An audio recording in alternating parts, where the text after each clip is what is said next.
Assalamu alaikum students, hope you are doing okay. I am Adil Yusufzai and today we are starting our new topic 12.4 refraction of light और ये belong करता है chapter number 12 geometrical optics से और ये आपके पास physics class 10th का course है। सही हो गया स्टूडेंट्स। नाउ स्टूडेंट्स हम ऐसा करते हैं कि इस टॉपिक को बेसिकली स्टार्ट कर लेते हैं। यहाँ पर टाइटल है रिफ्रैक्शन ऑफ लाइट। तो देखिए स्टूडेंट्स, रिफ्रैक्शन आपके पास क्या चीज़ होती है, आपने अक्सर ऑब्जर्व किया होगा, अगर आपके पास एक ग्लास हो, अगर एम्प्टी ग्लास हो, तब आप उसको नोट करें, उसमें आप एक पेंसिल रखें तो वो आपको नॉर्मल नज़र आएगी। बट आप अगर उसमें पानी डाल दें उस ग्लास में और आप उस पेंसिल को रखें और आप साइड से देखें तो आपको जो पेंसिल है वो टेढ़ी नजर आएगी स्टूडेंट्स। तो ये आपके पास क्या है, this is refraction of light. Similarly students, मैं आपको दो चीज़ों के बारे में क्लियर कर देता हूँ। एक आपके पास होती है ग्लास और एक आपके पास होता है मिरर। मिरर की आपके पास दो साइड्स होती हैं, जिसमें से एक साइड आपके पास पॉलिश होती है और दूसरी साइड आपके पास क्या होती है, रिफ्लेक्टिंग होती है। उसमें आप अपना आप देख सकते हैं, लेकिन दूसरी साइड से आप अपना आप नहीं देख सकते। लेकिन आपके पास ग्लास क्या होता है, ग्लास आपके पास बिल्कुल ट्रांसपेरेंट होता है, उससे आप आर पार देख सकते हैं। स्टूडेंट्स क्लियर हो गया यहाँ तक। तो अगर मैं इसके ऊपर बीम ऑफ लाइट करूंगा, लाइट अगर इसके ऊपर मारूंगा तो इससे लाइट क्या हो जाएगी, दूसरी तरफ पास कर जाएगी। क्लियर हो गया स्टूडेंट्स। तो यहाँ पर हम इसी चीज को समझने की कोशिश करें स्टूडेंट्स। लेट्स सपोज मेरे पास एक ग्लास है, मैं इसको डायग्राम के थ्रू समझाने की कोशिश करूंगा स्टूडेंट्स। यहां पर मेरे पास है एक ग्लास, क्लियर हो गया, ये है ग्लास, और यहां पर ऊपर मेरे पास है एयर। मींस डेट ये मेरे पास है फर्स्ट मीडियम और ये है मेरे पास सेकंड मीडियम। तो अब यहां पर मेरे पास एक फर्स्ट मीडियम है, एक सेकंड मीडियम। तो यहां पर एक चीज तो हमें क्लियर हो जाती है कि एयर आपके पास क्या है, रेयर मीडियम है, रेयर मीडियम। और ये आपके पास क्या है, ग्लास आपके पास क्या है, डेंसर मीडियम। रेयर का मतलब क्या होता है पता है स्टूडेंट्स, रेयर का मतलब लेस डेंसर, और डेंसर का तो मतलब क्लियर हो गया कि आपके पास हैवी मीडियम है। अब यहां पर ऐसा होता है कि मेरे पास लेट सपोज एक लाइट है, मेरे पास एक लाइट है, उसको मैं यहां से इसके ऊपर फॉल करवाता हूं।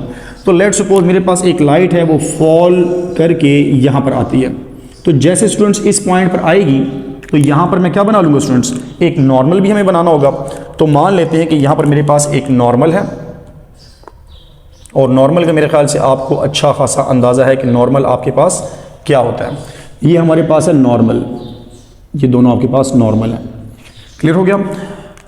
नाउ स्टूडेंट्स, अब क्योंकि ये आपके पास है ट्रांसपेरेंट मीडियम, तो ये जो मेरे पास लाइट आई है, इस लाइट को हम क्या बोलते हैं स्टूडेंट्स, इसको बोलते हैं हम इंसिडेंट लाइट, इसको हम बोलते हैं इंसिडेंट लाइट बोलते हैं। और ये जो लाइट आई है स्टूडेंट्स, ये एक एंगल बनाएगी कहाँ से, इस नॉर्मल के साथ, जिसको हम क्या बोलते हैं, एंगल ऑफ इंसिडेंस।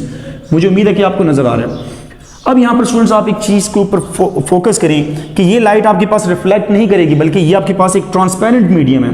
तो ये क्या होगी, दूसरे पार क्या करेगी, ट्रांसफर होगी। ग्लास में आपने नोट किया ना, जो ट्रांसपेरेंट ग्लास होता है इसके दूसरी पार क्या हो जाती है, लाइट चली जाती है।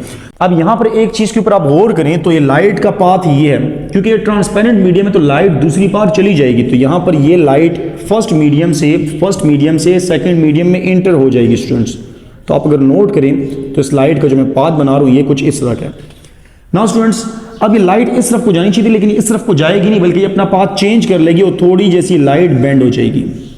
इस पॉइंट को समझने की कोशिश करें स्टूडेंट्स। ये जाना यहां पर चाहिए था, बट ये जाएगी कहां पर, यहां पर। तो इससे हमें ये चीज समझ आती है कि ये जो लाइट मेरे पास है इसको हम बोलते हैं रिफ्रैक्टेड लाइट, इसको बोलते हैं, क्या बोलते हैं, रिफ्रैक्टेड लाइट, रिफ्रैक्टेड लाइट। और ये जो एंगल इस नॉर्मल के साथ बनेगी इसको हम बोलते हैं एंगल ऑफ रिफ्रैक्शन। मैंने कैपिटल आर स्टूडेंट्स डाला है, कैपिटल आर का मतलब है एंगल ऑफ रिफ्रैक्शन। अब यहां पर स्टूडेंट्स हुआ क्या, यहां पर इसने अपना पाथ क्यों चेंज कर दिया है, इसके बारे में हम प्रॉपर डिटेल आगे पढ़ लेंगे, लेकिन हम ऐसा कर लेते हैं कि पहले इसकी डेफिनेशन पढ़ लेते हैं। तो डेफिनेशन में स्टूडेंट्स आप इसके ये लिख सकते हैं कि आपके पास जब भी एक लाइट किसी भी एक मीडियम से दूसरे मीडियम में ट्रांसफर होती है, और ये दोनों मीडियम में क्या होने चाहिए, ट्रांसपेरेंट होने चाहिए। क्लियर हो गया। इस पॉइंट के ऊपर गौर करें कि रिफ्रैक्शन कहां पर होती है, रिफ्रैक्शन होती है आपके पास ट्रांसपेरेंट मीडियम में। और ये आपके पास एक मीडियम से दूसरे मीडियम आपके पास कब चेंज होता है, उसकी डेंसिटी अगर आप चेंज कर देंगे तो मींस दैट आपने उसका मीडियम चेंज कर दिया। तो एक मीडियम से दूसरे मीडियम में अगर ट्रेवल करेगी तो ये उसमें ट्रांसफर भी हो जाएगी और अपने पाथ को भी क्या कर देगी, चेंज कर देगी। तो हम यहां पर लिखते हैं स्टूडेंट्स, मैंने यहां पर क्या किया, ये डेफिनेशन यहां पर लिख लिया। इस डेफिनेशन को अगर मैं एक्सप्लेन करूं तो यहां पर बोल रहे हैं कि when a ray of light come from first medium, आपके पास एक लाइट आती है फर्स्ट मीडियम से। फर्स्ट मीडियम का मतलब यह है कि एक मीडियम से लाइट आपके पास आ रही है, तो जो लाइट आती है उसको हम क्या बोलते हैं, incident light. And inter in second medium, और ये किस मीडियम में चली जाती है, सेकंड मीडियम में चली जाती है। तो लाजिम बात है सेकंड मीडियम में तभी इंटर होगी जब वो मीडियम आपके पास क्या होगा, ट्रांसपेरेंट मीडियम होगा। तो स्टूडेंट्स इस बात को लाजमी अपने पास नोट कर लें कि मीडियम क्या होनी चाहिए, ट्रांसपेरेंट होनी चाहिए। जब सेकंड मीडियम में इंटर होगी तो ये अपना सेम पाथ नहीं अडॉप्ट करेगी, बल्कि क्या कर लेगी, वेल चेंज इट्स पाथ, अपना पाथ क्या कर लेगी, चेंज। तो ये मैंने एक फर्स्ट डेफिनेशन लिखवाई हुई है स्टूडेंट। एक और डेफिनेशन मैंने लिखवाई है, वो है द बेंडिंग ऑफ लाइट। आपके पास क्या है, लाइट बेंड हो जाती है when it enter from one medium to another medium। इसका मतलब ये हो गया कि जब भी एक लाइट एक मीडियम से दूसरे मीडियम में इंटर होगी, फर्स्ट मीडियम से सेकंड मीडियम में इंटर होगी, है फर्स्ट मीडियम और ये है सेकंड मीडियम। तो फर्स्ट मीडियम से सेकंड मीडियम में जब इंटर होगी तो ये अपने पाथ को चेंज कर देगी। और पाथ को चेंज करने का रीजन क्या है स्टूडेंट्स, सिंपल जैसा रीजन है इसका, वो रीजन ये है कि इन दोनों के मीडियम की क्या है, डेंसिटी डिफरेंट है। क्या इनकी डेंसिटी में डिफरेंट है, और जब भी डेंसिटी में डिफरेंट होता है स्टूडेंट्स तो इसकी वेवलेंथ भी चेंज हो जाती है, और इसकी जो पाथ है, डायरेक्शन है वेव की, वो भी क्या हो जाएगी, चेंज हो जाएगी। नाउ स्टूडेंट्स होप कि ये आपको चीज समझ आ गई होगी। ये चीज हम बहुत जगहों पर ऑब्जर्व कर सकते हैं, इसकी आगे बहुत सारी एप्लीकेशंस है, वो आगे हम डिटेल से पढ़ेंगे। लेकिन यहां पर फिलहाल हम ऐसा कर लेते हैं कि लॉज ऑफ रिफ्रैक्शन भी पढ़ लेते हैं। लॉ ऑफ रिफ्रैक्शन आपके पास क्या है, मैंने यहां पर अगेन लिखा लॉज ऑफ रिफ्रैक्शन। इसका मतलब ये कि रिफ्रैक्शन के आपके पास एक कानून नहीं है बल्कि 2 या 3 कानून है। तो यहां पर आपको मैं बता दूं आपके पास 2 कानून है। पहला कानून आपके पास क्या है, प्रीवियस वाले की तरह ही आपके पास स्टूडेंट्स कानून है। फर्स्ट लॉ आपके पास इसका ये है, फर्स्ट ये है कि आपके पास जो इंसिडेंट लाइट है, और जो रिफ्रैक्टेड लाइट है और जो नॉर्मल है, ये तीनों की तीनों आके एक ही पॉइंट पर आके क्या हो जाएंगे, जमा हो जाएंगे। तो मैं लिख लूंगा स्टूडेंट्स, मैंने यहां पर इसको लिख दिया, ये पहला आपके पास कानून है। इसमें आप अगर नोट करें तो प्रीवियस वाले की तरह आपको याद है लॉ ऑफ रिफ्लेक्शन का जो कानून था उसमें भी आपके पास यही स्टेटमेंट थी। उसमें बोलते हैं इंसिडेंट लाइट, रिफ्रैक्टेड लाइट, यहां पर है refracted light and normal all lie at the same plane या पॉइंट। आप नोट करें तो आपके पास जो इंसिडेंट लाइट आ रही है वो ये है, और जो रिफ्रैक्टेड लाइट है यहां से निकल रही है, और जो नॉर्मल है, तीनों की तीनों एक ही प्लेन के ऊपर भी हैं और एक ही पॉइंट के ऊपर आके मिल रहे हैं। क्लियर हो गया स्टूडेंट्स।